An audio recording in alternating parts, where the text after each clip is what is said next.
Hello, so I'm going to talk a bit about SIP today, the internship program I've been doing for the last 5 days. A little bit before I go into SIP, this summer holiday, I set myself a few things to do.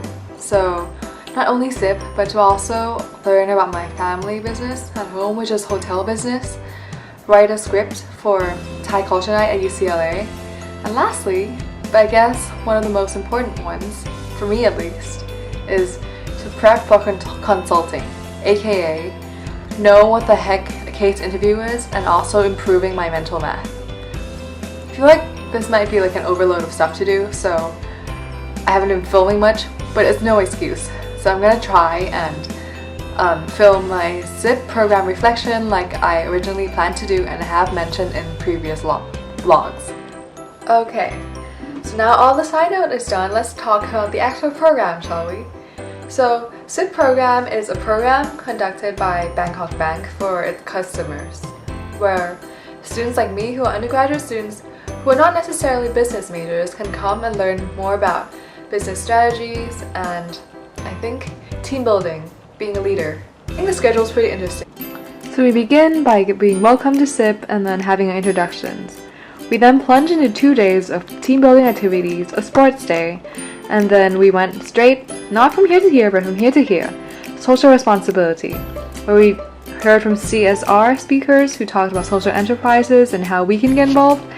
And our next destination is this, leadership skills, presentation skills that would segue into this, the business project, where, do you remember the present sticker I showed you?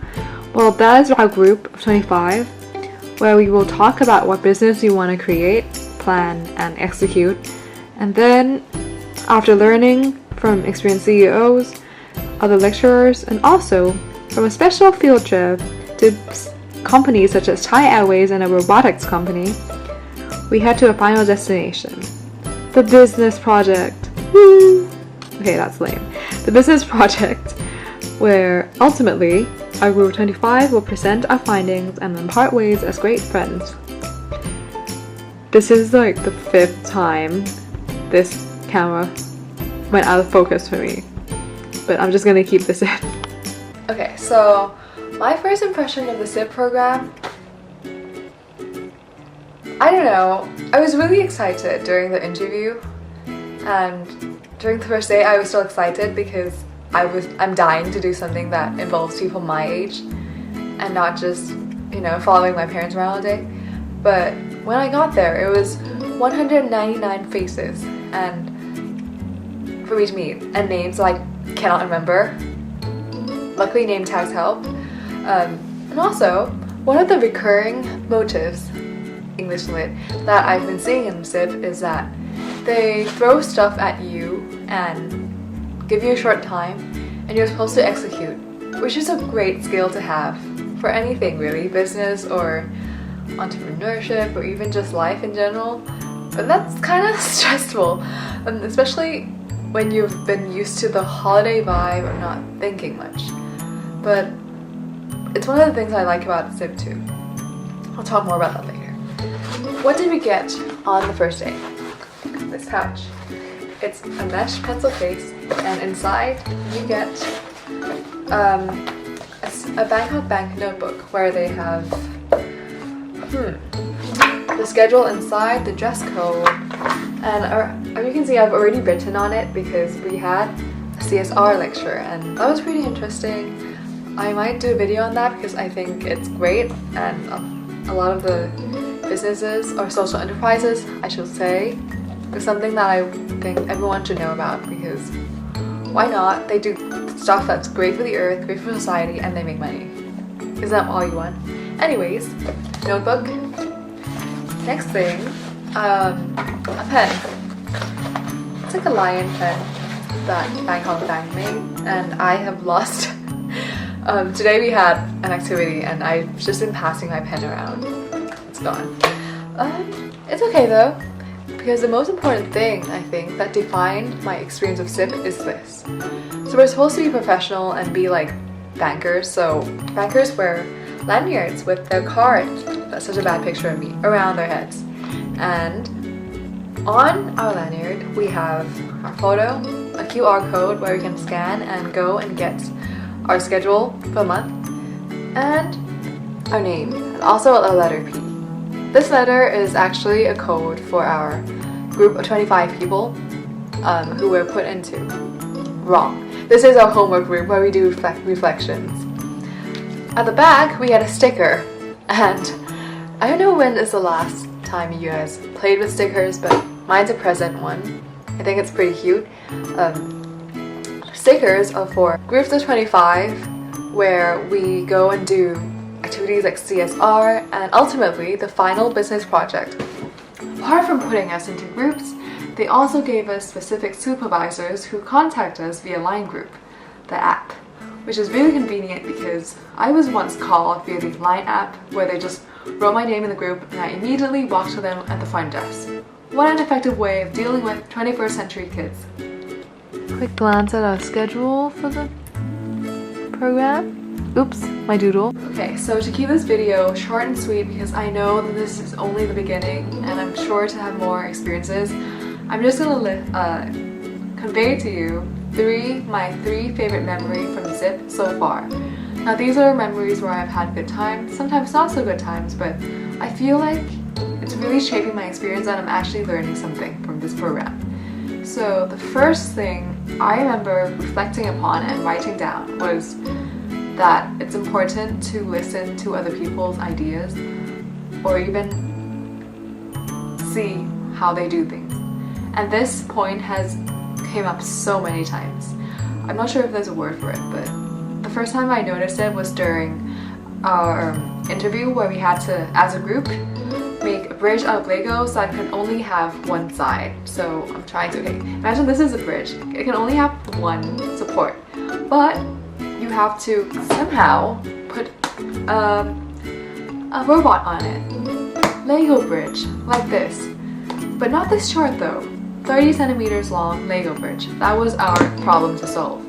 And our group didn't solve it.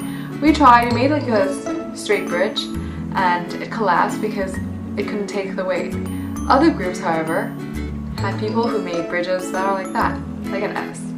And that kind of balanced out the weight and it stood.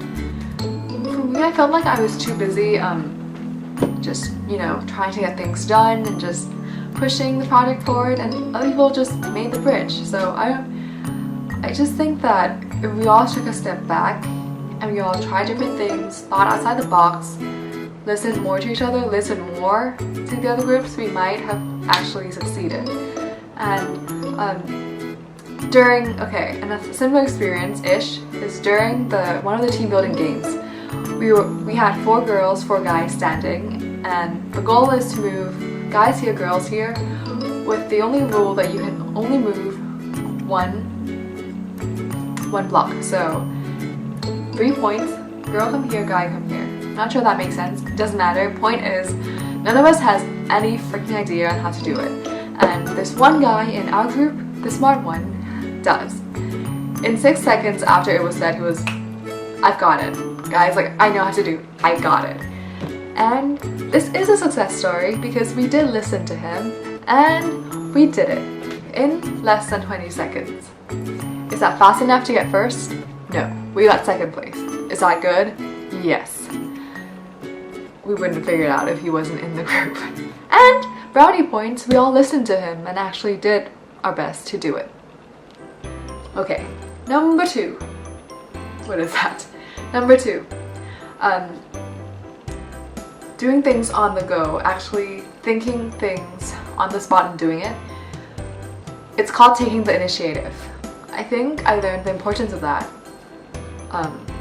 during ZIP, because after listening to the CSR lecture, they put us into groups again and told us, groups of 50 this time, to design a CSR project. Well, they actually gave us the location where we would be going, but they want us to decide what we're gonna do there in like 10 minutes and present it to the group. All we were given were just the location, who we're visiting, and what the people normally do there. I think for that one, I'd say I stepped up and actually started the process of writing the ideas on the whiteboard. Well, the board with paper on it and a marker. And I think that really got the engine rolling and people started contributing. It's just taking the first step, you know, and I think that's really important because not everybody wants to take the first step or want to freaking organize a group of 50 people and be judged by doing it. I'm not saying anyone judges me, but you know, you always risk that, and I just hope that I don't come out and that I stay humble and that people know and that I know that I'm trying to do it for the good of the team. Don't know if that makes sense, but all I'm saying is I don't want to be seen or even be trying to grab the spotlight.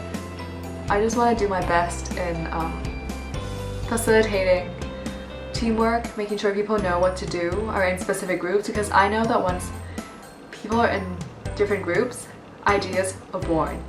And there's something of being in a group. You want your group to do well. You just need your roles to be defined sometimes. And I hope that I did well in doing that.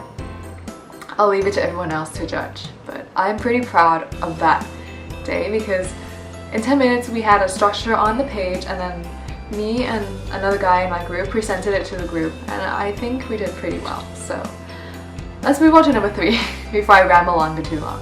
Number 3 was actually something that happened today. So fast forwarding from planning the activity, today is the actual day where we visit the old ladies' home and we did activities with them, we danced with them, and we brought food for them. Well, it was on a train, we just carried it to them. Well, the grannies and the grandpas really enjoyed it, but that isn't the best part of the day. I mean, it is, but something else that happened today really made my day. One of my friends who's really good at speaking emceed, and she asked me to do it with her. I was too busy doing something, I don't know what I was doing, maybe being one of the support people, hanging out with a granny. So I think she couldn't find me and she pulled someone else, a girl who's never emceed, up. And I had no idea that girl had never emceed. And I don't think anyone else does too. She did a great job. It's only when I went up to her and said, "Whoa, that's amazing," that she told me that I've never emceed before. And she attempted to give me the microphone and I just didn't take it from her. I was like, "No girl, you did it so well today and you're just gonna keep doing it." And I think this is one of the most valuable experiences you can get by doing something like SIP. Just, you know, being put in the spot and doing something you thought you cannot do. Because by doing that, you know that whatever happens, you can just wing it. So yeah, I'm gonna end with that and continue to update you all as my SIP experience grows. Good night.